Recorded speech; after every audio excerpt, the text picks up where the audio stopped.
Everybody, welcome to a wonderful Thursday morning / afternoon / after dinner. No one's on dinner yet, right? I think we all want to be on dinner.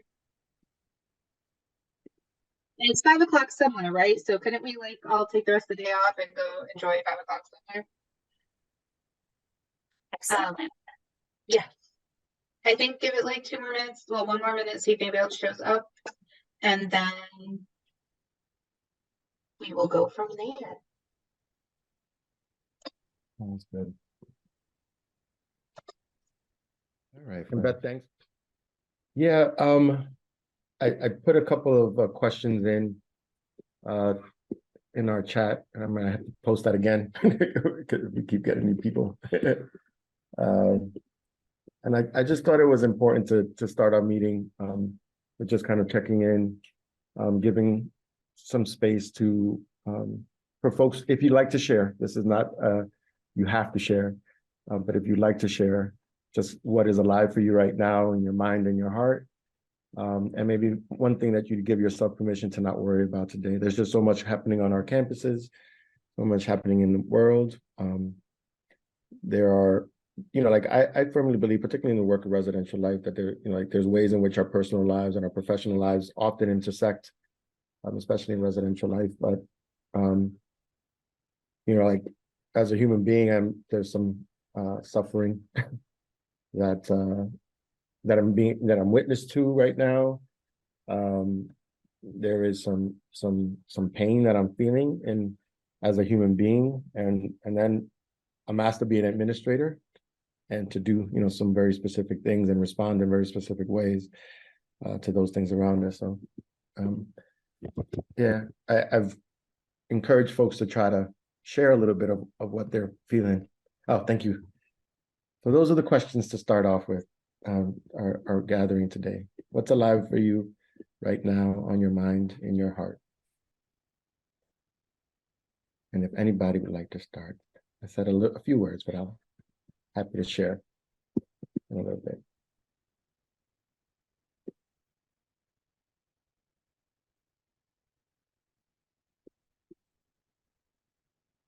I'll kick it off.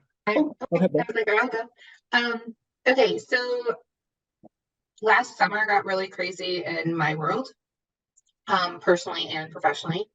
And I do go to counseling because I need someone else to talk to that's not part of the situation. And we have some really crazy stuff that happens in residents' life. And then also personal stuff. So one of the last lessons I got was give permission every day to not do one thing.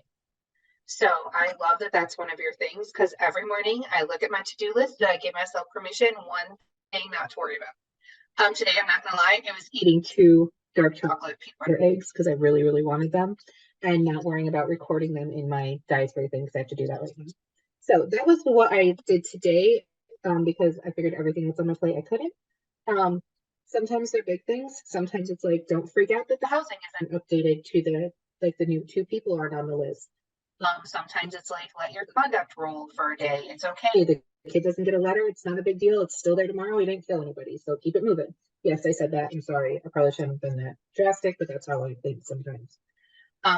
So it matters what it is. Sometimes it's it's okay that your kid's buying lunch today and not getting a meal from home. So it's what can you give yourself permission of? Right now, there's a lot going on, so my heart is extremely filled, and I feel like I am a stove with lots of pots boiling over. So I don't know which thing especially to talk about, but I like the giving permission. I try to do that every day now.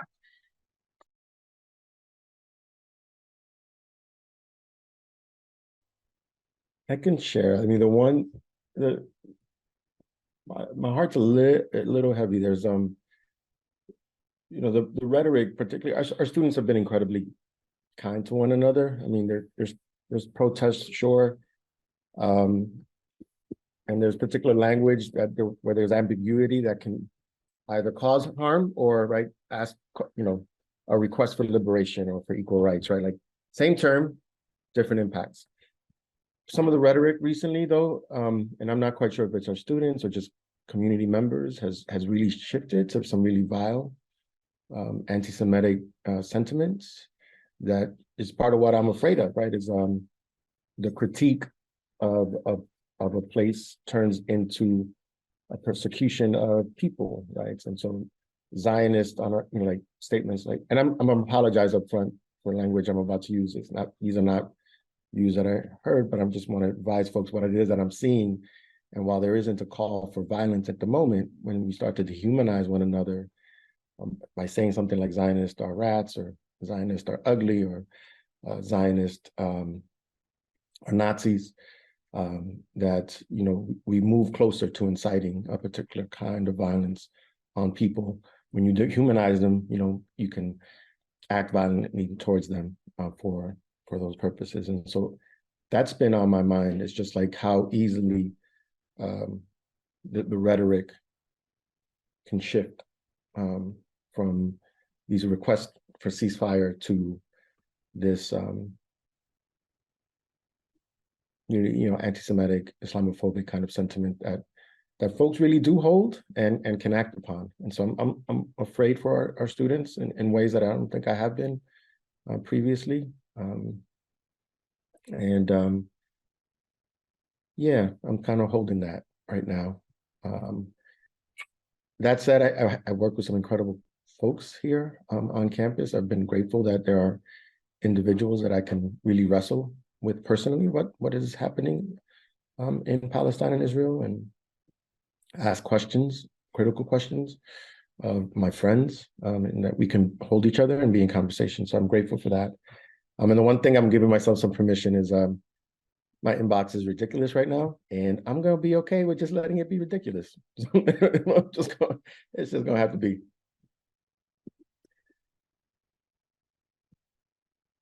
Just for folks that were coming in a little bit late, the two questions are there. You do not have to answer them. We just thought it was important to provide space for folks to reflect and to share and be in community with one another in this particular way.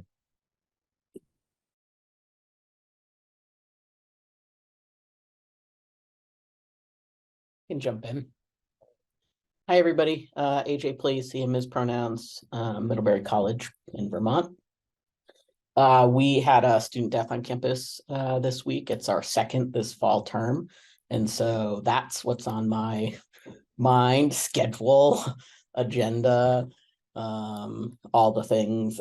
This week, it's never easy. It's especially, don't know the last time I had two in one term. It's been quite a long time, which is, I suppose, good that it's been that long, but it's never easy for our students, for our staff, for the family, of course. So I'm eating my lunch right now and we'll be leaving early because I've got to run to another meeting, but that's the main thing that's coming up for me right now.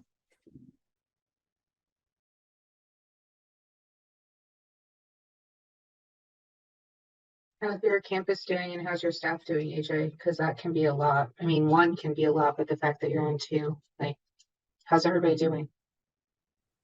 I think we're doing okay. We have unfortunately gotten better at this, which I hate to say, but we've got some really good post-vention plans in place that have made both the first one earlier this term and this one go much more smoothly in the follow-up. My team is actually doing okay for the most part. We're still short-staffed, like probably lots of folks, and so I'd love another person. That would probably help.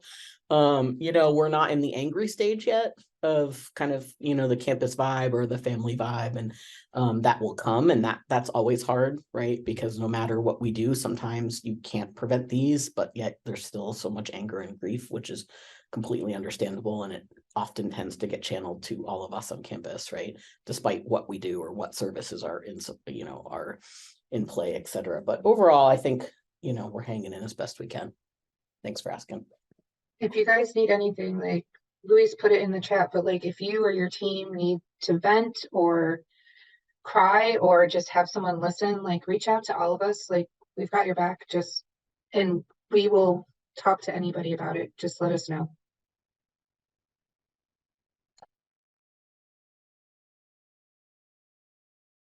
And yeah, this is more of a request and not necessarily the timing, AJ. You just kind of mentioned the post-vention kind of strategies, that may be a good topic for us to think through. Those kinds of things certainly impact a small campus in rather unique ways. And so perhaps a conversation about that at a later date when there's capacity to do so.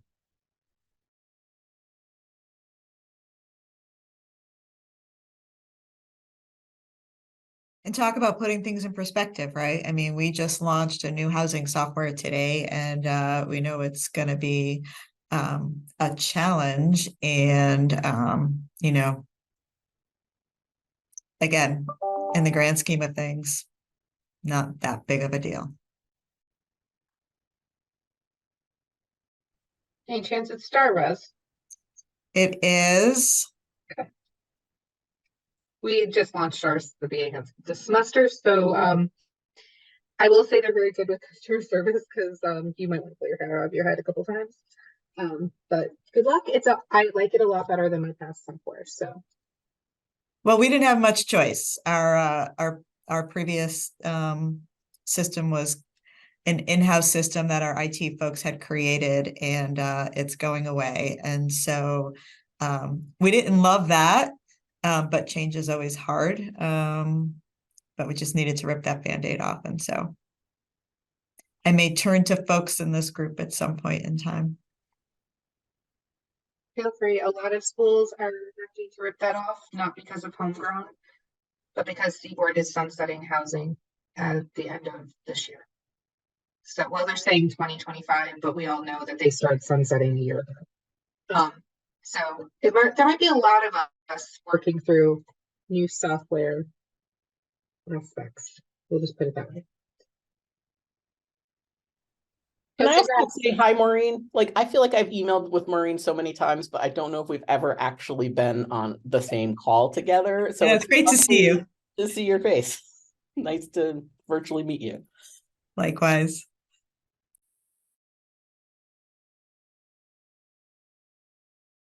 I'll go next. I have been in my role here at Center College since June, and I was hired to come in and make a lot of change.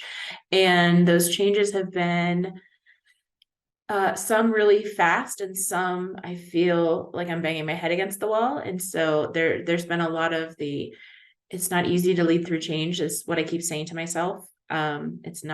This isn't going to happen overnight. It's going to take time.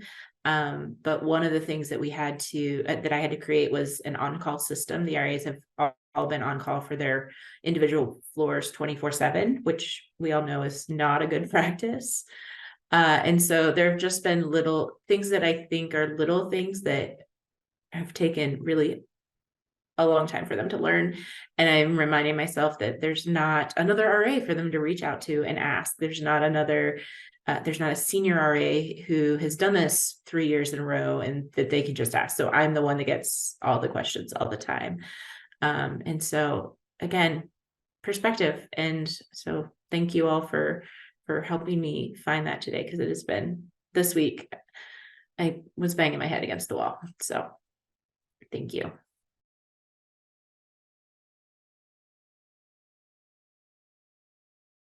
Is there anybody else? Jess, do you have a bang your head sign in your office? Not in my current office. I used to have a bang head here sign that I kept right next to my desk in my old office. And so I was like, oh, I need to find a spot where that could go here. I've not found a great spot that it's also a place where I could actually bang my head and not actually hurt. I also always joke to put like installation behind it. But that's just me. Is there any? Go ahead. My sister said she was gonna make me a pillow so I could like bang my head on the pillow. That works. Yeah. Is there anything else anybody would like to talk about or get off their chest? Or if not, we do have 3 questions. I guess, and I was a few minutes late, and I think Lewis might have been talking about this already, but I'm curious to know what your schools are doing around the current events that are happening, in other parts of the world? Are you having discussions? Are your students protesting? Are they engaging? Has there been an increase in not so great activity on campus? I ask because I see a lot of our students are protesting. We live a couple of minutes away from Manhattan, so a lot of our students have been going daily to protest, and they're protesting here. There are some students who I think might feel a little bit isolated, or feel like they don't feel comfortable having conversations around this because of their background. And I'm just curious to know where maybe what's happening at your institutions. I know for me, it seems it's always hard, and I think a lot of professionals in our field are feeling this way. It's hard to know what the right thing is to say. It seems like there's no right thing to say. You don't want to upset anybody. You don't want to say something like what's happening in Palestine is wrong and upset your students who are Jewish, and then you say the opposite, and then you upset your students who are Muslim. So it's very hard to know what the right thing to say is, or where to go, and to try to educate folks and try and remind them that this is not something new. This is something that's been happening for years. I might be new to them because they're 20 and 19 and 18, and but for some of us who are a little bit more older, this is something that we've seen happening for years, unfortunately, and it's happened even before our lifetime. And it's trying to educate that there's a long, huge history around this conflict and this war, and it's very, there's a lot of bloodshed on both sides, and trying to find that middle ground to talk about this. And what are your experiences around that, and how are you dealing with it? Because it's such a hot climate right now, and it might be partially because we're a very diverse university. We are 10 minutes away from Manhattan. Maybe in Kalamazoo, Michigan, this is not what people are worrying or talking about, but here with our population, it's very heavy right now. I would say we're not seeing protests on campus, but we are seeing our senior team has made the decision to not put out any statement, but to educate and provide educate the community on the history and what is happening, so that we're also in central Kentucky, so that there's an aspect of that is missing for many folks. But then there also there's an article that came out in the Chronicle about 3 weeks ago about, the colleges are kind of stuck in the middle. Take exactly what you've just said, that, taking one side versus the other, you alienate people. And our senior team has taken that to heart and decided that we would not put out a statement. And they did have our campus chaplain send out a statement of, we know people are hurting regardless of where you fall in your beliefs. Please reach out to these campus resources. Here are some educational programs we have coming up. And we actually had one lined up the week things escalated that had already been on the books. And it was very appropriate timing for us to have that conversation. It was interesting that had worked out. And so we've been focusing on that, but then we've had faculty come out who said, we're not doing enough. We need to make a stance. And I wish the senior team would actually say, here's why we're not making a stance. We need to support all of our students. And that's the piece that I think we're missing here, that I would like to see. Although our faculty have also said we're not supporting our students enough. And the thing I'm struggling with is we actually are asking those students what support is support to them. And the faculty do not, us doing what the students would need and want is not support in their mind. And I'm trying to remind myself that there are times that we as staff are presenting that, like, you're not doing this thing, when maybe our perception is not what the students need in that moment. It's interesting. It's good to hear this. What's interesting is that there hasn't been a lot of programming or anything around it. And anything that has been done has been student led, which beautiful. Love that. I love that our student organizations are doing that. But I don't know if any of you were on the call yesterday or on the Zoom yesterday that was promoted on social media about I think it was hosted by Greek University or something. It was for all student affairs folks on, how to talk or what's happening on your campus around the current climate and around the world. And one of the things that one of the experts there said is that we cannot rely on our student clubs and organizations to be doing all this work on their own. And that's what a lot of universities are doing, is that they're letting the clubs kind of lead the way, and there is no actual university sponsored educational sessions. And that's where you're getting into these really, some misinformation is being spread, and maybe some biases, and that's the tricky part. And I think I wish that we were doing more of that. I love that our students are so engaged. I think that's great, but I wish that there was something coming from our administration, our faculty. Our president did put out a statement. It was very, middle of the road. There was no siding, and some students did have a lot of issues. And then then you hear the rumor, like one of our student leaders who said that she met with him. He said, well, I couldn't, support one or the other. I support Palestine, but I couldn't say anything about that in my, so it's weird that that's kind of being spread around like that. So but our campus ministry has been really good. They actually did release some statements, and they were very heartfelt, and they're opening up services and stuff. But I wish that, our administration and our faculty and staff would kind of host more things and not just leave it to the students. Because as much as I think that's great that they're empowered to lead these programming and these discussions, I think that it helps to have somebody that's not 19 years old with, very limited education and background on this, just being there. There should be some experts. This is where we put our money forward and hire some speakers if we don't have them. You know what I mean? So I don't know. It's been really frustrating to see, what's happening and what's not happening here. One of the more encouraging things that recently happened is that the leadership for our Chabad here, the president and the vice president, reached out to the Vassar Jewish Union and the Muslim Student Union, to their leadership, to ask for a sit-down meal, for it to be facilitated by a director of restorative practices. And I was just like, that's the kind of thing that's absolutely amazing when we have student leadership taking that kind of role. But some of the education, I think we've been slow. Another place that students can go to, and maybe it may be fascinating for y'all to do, if your student newspaper has an archive, if you just did a search of Palestine, for our newspaper, that word goes back to 1870 here on campus, right?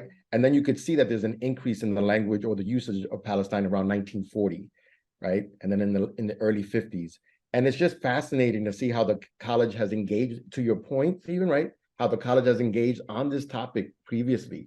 And there is something about complicating, this is not a two-dimensional square, right? This is like a cube. There's ways in which you may need to also consider the way that, time in this, not just time over there, but time here, right? How we have talked about it over time is probably equally just as important. So if you have time to do that, it's one of my favorite things is to look at the newspaper archive.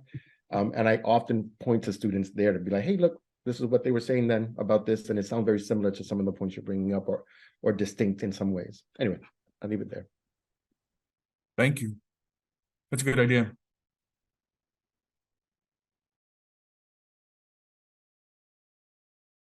So there's been questions from College Senate, which is faculty, staff, and everything, what can we do? We've been advised, our president made a statement, it was very open-ended because that's just, with this, it is something you need to be open-ended with. And explaining that to people has been part of our education, is that even if you are one-sided or not, you should not give your opinion, because you don't know how that person is going to hear it.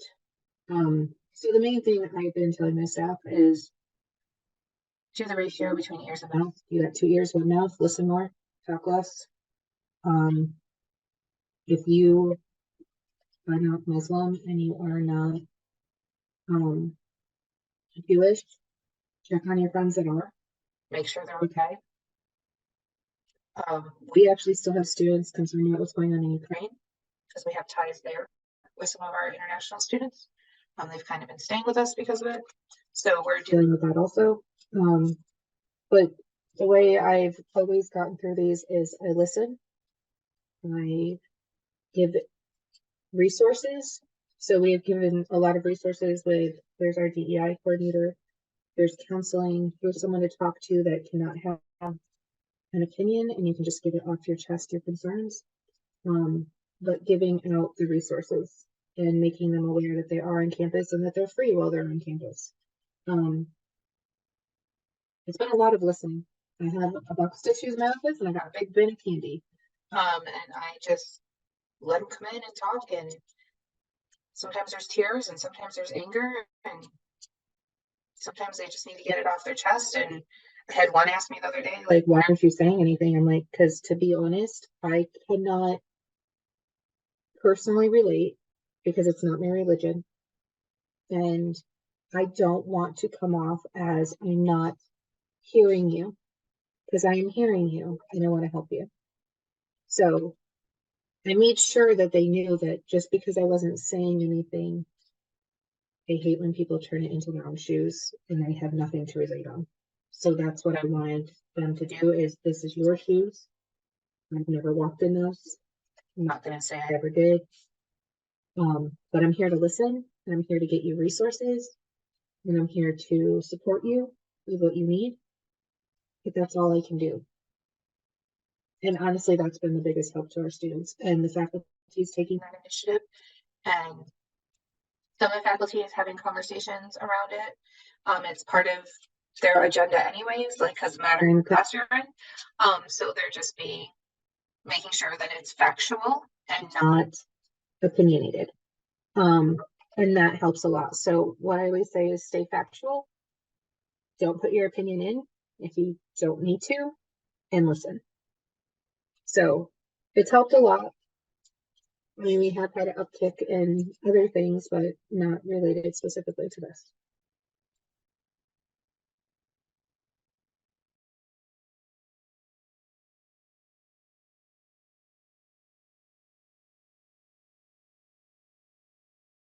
Does anybody else have any advice for Stephen and what's going on in your campus?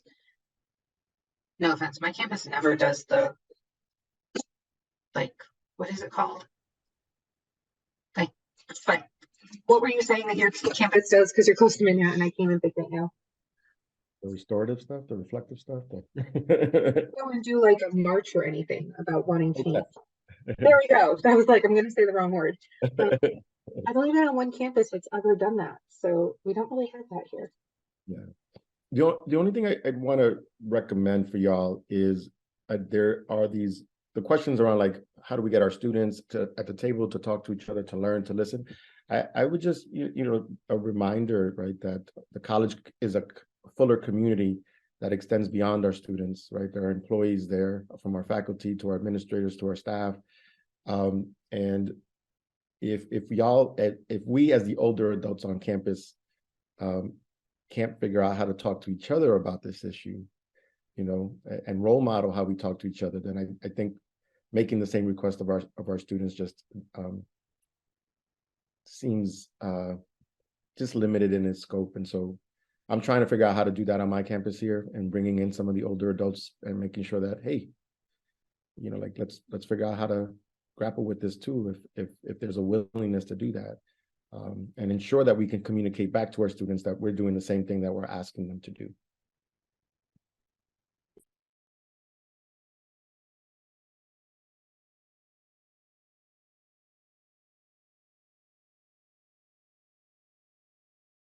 Okay, so we have 27 minutes. And I'm going to ask the questions of the people that are on here first. Two of you put in questions that are on this, so I want to ask those ones first. And then the third one, I do not believe the person is on the call, so we can still ask that one at the end. Is that fair? Everybody okay with that? Okay, so the first question that came through was ABA accommodations.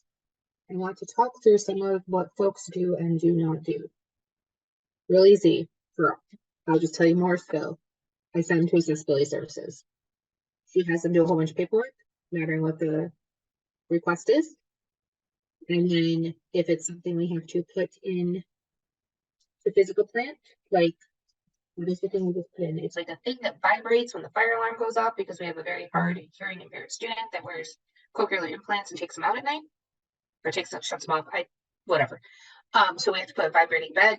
We put it in as a physical plant thing to make sure that when they get assigned, it's already put in place. But she has, our accessibility director is amazing. She has them signed off on stuff. She gives permission for me to know what I need to know. And then we accommodate what is requested per medical, whatever stuff that she collects. Very easy. I do nothing. I just keep those rooms on hold, and she tells me who to put in them. Okay, there's that for us.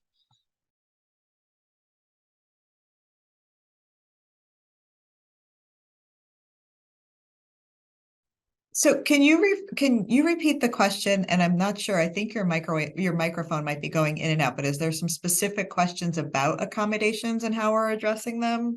Or just general, what do we do about accommodations? All the question says is ADA accommodations. I want to talk through some of what folks do and do not do.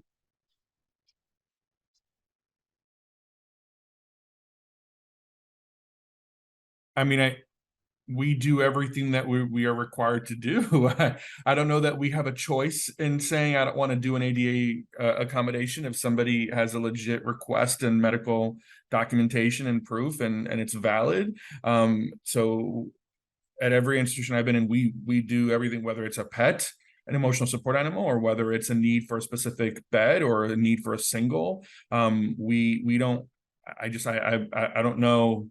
But we do not, pick and choose. If we have appropriate documentation and forms are filled out correctly and signed off by medical professionals, we will always accommodate every ADA request. We don't say, well, we don't want to accommodate that one. So I guess, yeah, but I wish there was more context in that question, because I don't think you can legally choose what you can and can't accommodate folks for ADA wise, but I mean, the only thing I can think of maybe is if this person is maybe asking like a nuanced question where it's like, well, this student requested a king size bed because they didn't like the long twin or something like that. Obviously we would have a discussion with the student if it sounds something like a little bit out of place, maybe, to not so much to question why they're asking, but more to get more understanding on what their need is. And if we need additional, research or documentation on it. But I don't think we've ever kind of said no to any accommodations. We just try to find a way to accommodate them, and sometimes we're limited with our spaces, obviously, but we do our best. I do not think I put this in there, but it is timely for us because one of the things that I'm struggling with right now is I have a student who had some pretty specific needs that we accommodated every need that they gave us in the summer, and now they're coming back with a whole bunch of things that are not documented and we're now in November, and me trying to find a new space with a private bathroom that also has a bathtub that is in a building that has few to no men in it and a few other things. I don't even know if we have a space that actually would meet the criteria. And so I was struggling with the fact that I was feeling like I was failing the student. And I had to, other people had to sit me down and be like, did you fail them, or did you actually provide them exactly what they wanted? And now with this new information, you're limited with what you can provide. And so that is what I've had to look at. And I've had to come back and say, okay, so we can't provide this. Maybe living on campus this semester isn't what's best for you. Or can we work through what we have right now? And I also realized the student is asking me things that we don't have documentation to support. And so that is another piece that I have to ask for that documentation. And I think a lot of us, we want to help our students. We want them to succeed. And so I have to keep reminding myself that I need to provide what is requested and documented, and everything else, try to help them through that process. So I don't think I put it as a question though. Oh, I did. I think when I did that though, this is this week that we're dealing with it. I will say that when I probably put it in there, so other institutions I've worked at, essentially it's exactly what Elizabeth said, is that very much we hold the spaces and we're told the student needs a space with these things, and we find the space that has that criteria, and that's not what happens here. We get the documentation, we like it's a little chaotic here, and so I'm trying to see if there are other things that other people are doing that to provide accommodations, because yes, we are going to provide the accommodation. I don't like that we have the documentation in our office. I don't like that the student has to share it with the office that does academic accommodations and they have to share it with us. I would like the academic accommodations to keep the paperwork and say, yes, this student needs a private room with a bathtub and XYZ. And I think I wanted to hear what others were doing and who was responsible for the accommodation, for determining whether the accommodation is reasonable. That's the other piece we're having. So our accessibilities person is not just marked as academic. So that helps us a little bit, is that they are independent for students' need on campus. So if an athlete has to have surgery, I will get notified from accessibility services asking for them to get a key to an elevator during a period of time. The other reason why I love that this office takes all of these is if we have accommodated them based on what we were originally given. If then they come back with a whole nother book of accommodations, and some of them are like, my ferret needs to have a ESA ferret, no. That one happened. And we said no. It is nice to have this person that just takes care of that and says, this is not something we can accommodate.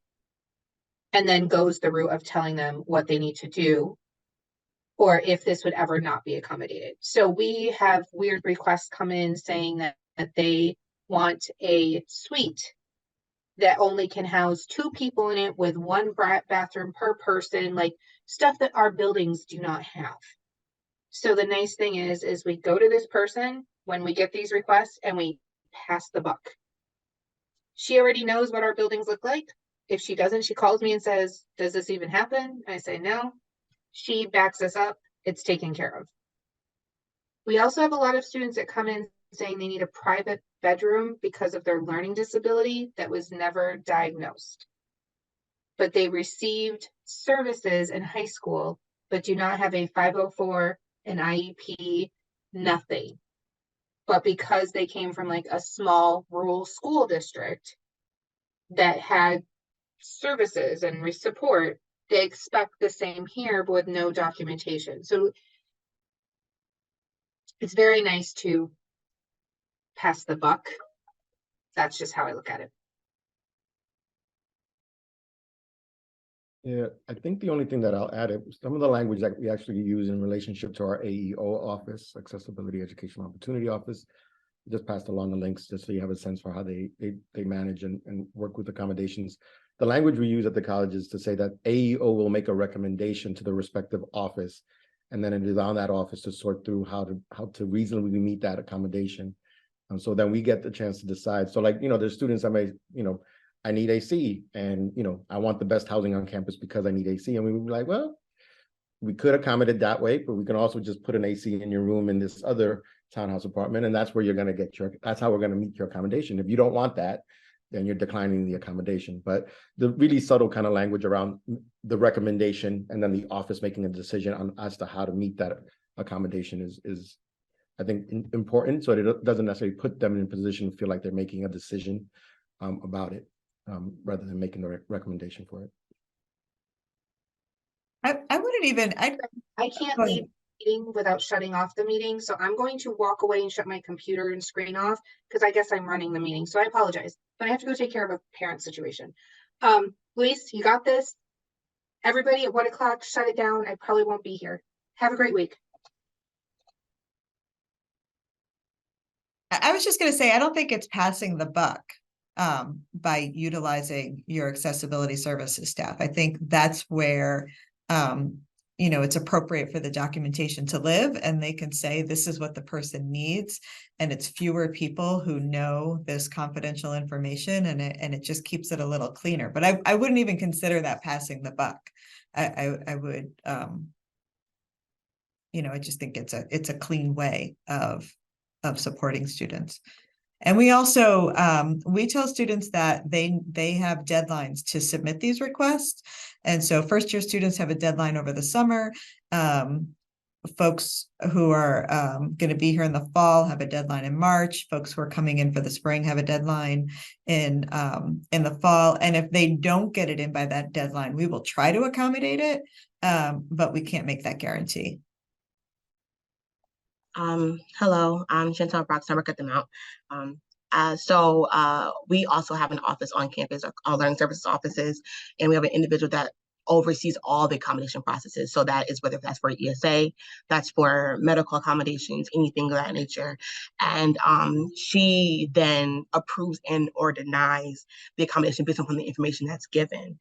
And then our office then takes over, and if we're able to accommodate them based upon what's necessary, we make those accommodations. And then the other thing that's also important is that, like you said, you were able to accommodate the said student based upon what was given thus far.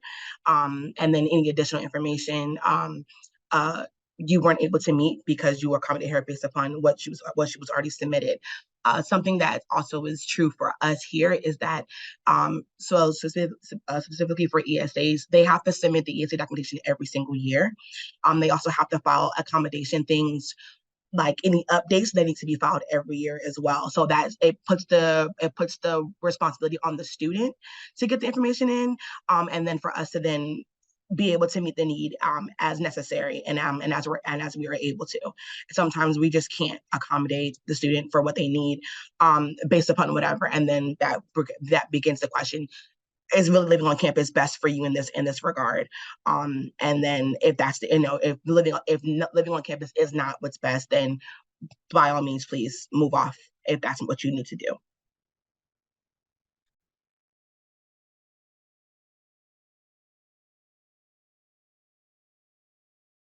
That's how you feeling? Some good guidance there for you? Small schools, it is interesting how some practices develop. Yeah, and I don't know the makeup of your team there in terms of accessibility, but for us, like the stuff that they have to review, you need somebody with some expertise. Like it could come to me, but I'm not sure what I'm looking at. I don't want to talk to a psychiatrist. I don't want to talk to a medical doctor. I'm like, no, somebody else who's trained to do that, or at least has gone, like, again, experience and knowledge around it. If we spend a lot of time Googling things so that we even understand, like the amount of things that a student has given us this semester alone. Various students, I'm like, I've never heard of that. I don't even know how we can support you, but I have found some really awesome websites, and I was actually trying to look through my notes because I was going to send it to everyone. One of them, I forget what institution has it, but it's like common accommodations for this type of treatment or this type of diagnosis and I think it's meant to be helpful for folks who maybe have whatever the diagnoses are, to know what accommodations they could request. But it's been helpful for me to be like, oh, I didn't even know that like that was a thing.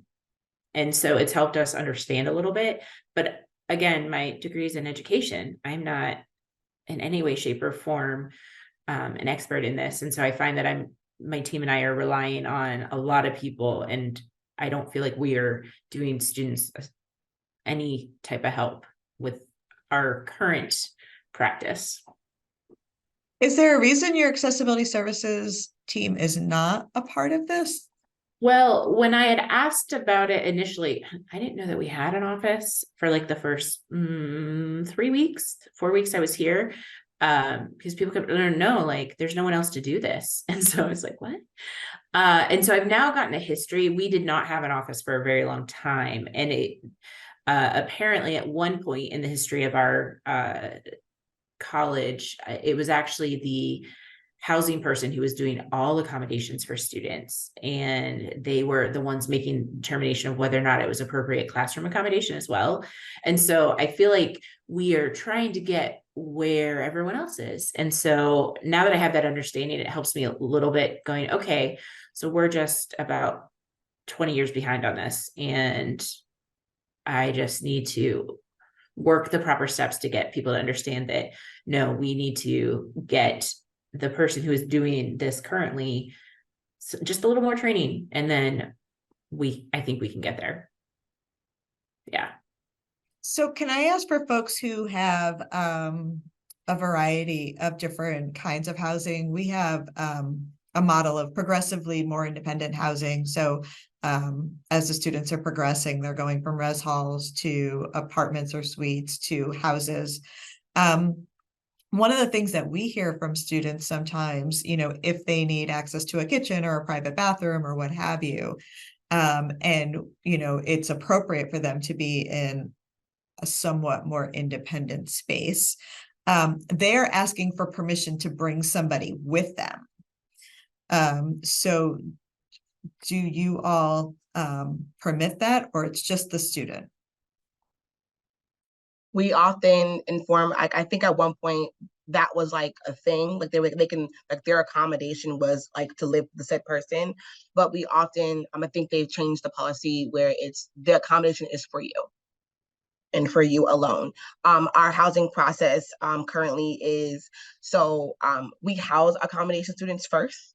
So they get first pick of like where they need to be because of their accommodation, and they are more than welcome to like, they have an option to either do the housing process through the accommodation process, or they can opt in to do the housing process with their roommate group.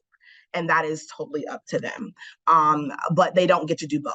And that's just because of, for space, we don't require students to live on for that very reason, because there has been an increase in accommodation needs on campuses, on our campus, especially for things like ESAs, things of that nature. So we we accommodate them and give them the housing selection process first, and that's it.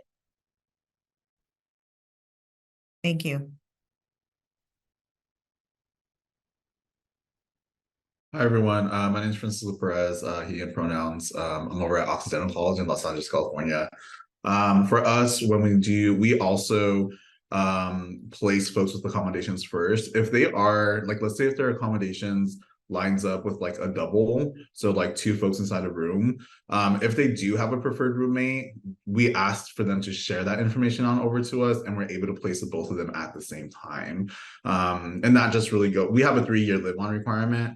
And that just kind of goes into like, if you found someone that, like is like willing to like be there with you, assist you, or like whatever it is, just like understands your accommodation and like all of who you are, why not go ahead and place both of you all together? So that's how we go through it with our placing folks with accommodations that may have a preferred roommate.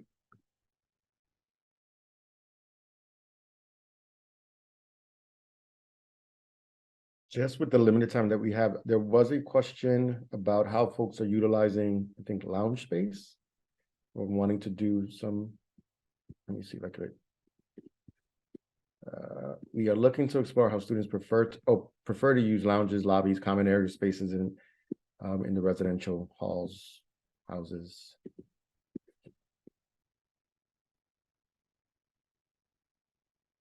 This is actually, for folks to know, and I'm happy to share, I'm working this year with Perkins and Wills. It's an architectural firm based out of actually a variety of places, Boston, New York, and Chicago, I think. And they're doing 3 things for us. One is to take kind of an audit of common area spaces, and then to check for equity across, here at Vassar we use language, across our houses. And then to make recommendations on how to kind of get to a much more equitable place with common area space. So that's one thing. Then they're going to give us a set of guiding principles for when we think about, like the spaces and what to do there, whether that's paint, furniture, utility, how students would prefer to use those spaces. Right now, they're kind of a little bit more study spaces on our campus. We have parlors and MPRs, multi-purpose rooms. there's still TVs, but our students don't watch TV in the same way that we used to when we went to school. Well, at least when I went to school. Yeah, not everyone. I mean, everyone today has a laptop and a phone where they're watching programs. And then the last thing that they're doing for us is a branding exercise. We have something akin to a residential college model, a house system here, and trying to sort through like what it means for students when they walk into Strong House, that they know that they're in Strong because of whatever it may be, paint color, some of the imagery, so on and so forth. So once that's done, I'm more than happy to kind of like share with folks at least what it is that we're learning about common area spaces and utility. I will say, and I think I've offered this before, one of the things we've done recently is any unused office and old computer labs, which again, we have no use for anymore. We've converted 3 of them to kind of, if you will, quiet wellness spaces, which is a space where a student can reserve for telehealth appointments, interviews, meditation, prayer. And then we have converted our computer labs to physical wellness spaces where they can do some light exercises in those spaces. So we're trying to be a little bit more, I don't know if it's creative. I think just kind of meet the needs of the students in the 2020s that were certainly different than before. But I don't know if folks have other thoughts on what you're using your parlors, how students are using your MPRs, your lounges and common spaces.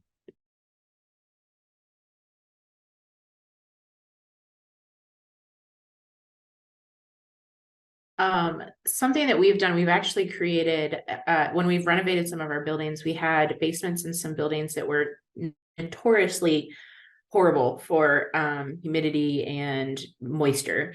And so as we've renovated those buildings, we've actually put in more common spaces and more spaces that can be, we've called them, I don't remember the term we use for them, but essentially flex spaces, that's what we call them. And so we've put them into every building as we've renovated to allow students to decide what they want to be. And so that has provided lounge space as well as quiet study space. And then in the most recently renovated space that just opened this fall, they put we put a sensory room in there so that students who needed to have that could provide access to it. And we actually have given access to students who don't even live in the building to get into the building to just have access to that building. We also have a physical fitness room, and then we have a more of a another wellness space that they've put in as well on one of the other buildings. And so that's provided a lot of unique things. And we've worked with our health promotions office to both provide the space and then to provide the appropriate things in the space for students. Our lounges are pretty traditional. We have lounges in our first year halls where they have study areas, hot top tables, benches, booths. They can kind of like sit and do homework at. And then there's also usually like a TV or some couch space in there. There's one lounge has like a foosball table in it. The other one has like a pool table in it, and that one's a little bit more open. But then in our upperclassmen areas, there aren't many lounge spaces because of in our upperclassmen area, it's called Powell Hall. There are study halls on the ends where they have like wide like whiteboards. They can like study and do things of that nature. And then but in other places like our cottages and our apartments, there are no like common spaces for them to do to use because they have that living room space set up. There is a classroom inside of our towers that is used by both students to do studying things but also classrooms. Actual professors use that space for our classes. And that's kind of all that we have there. But I think the most used lounge is the one with the pool table. They love that one. So that's it. And that one's pretty open. They can people both can walk in and walk by because that's at the entrance of the building. The other lounges are usually in the basement of the buildings, and you can only have access if you're a resident there. The lounges in the classroom is accessible to any student from the outside, but not inside the building.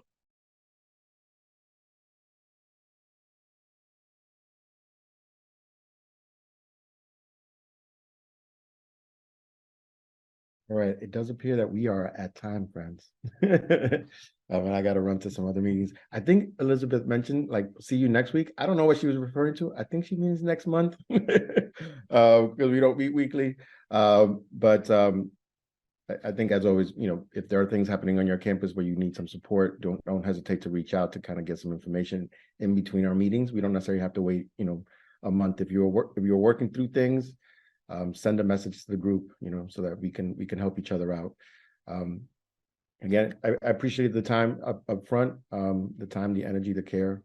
I'm holding space for a variety of things that we are thinking about. Like, the world doesn't stop because, like, we're still doing room changes and roommate conflicts, and and yes, there is a war across the world that is occupying a lot of emotional, cognitive, and behavioral energy right now. So I'm hoping that you do what you need to do for yourself to take care of yourself in this moment in time as well. Okay. All right, friends. I appreciate y'all. Bye.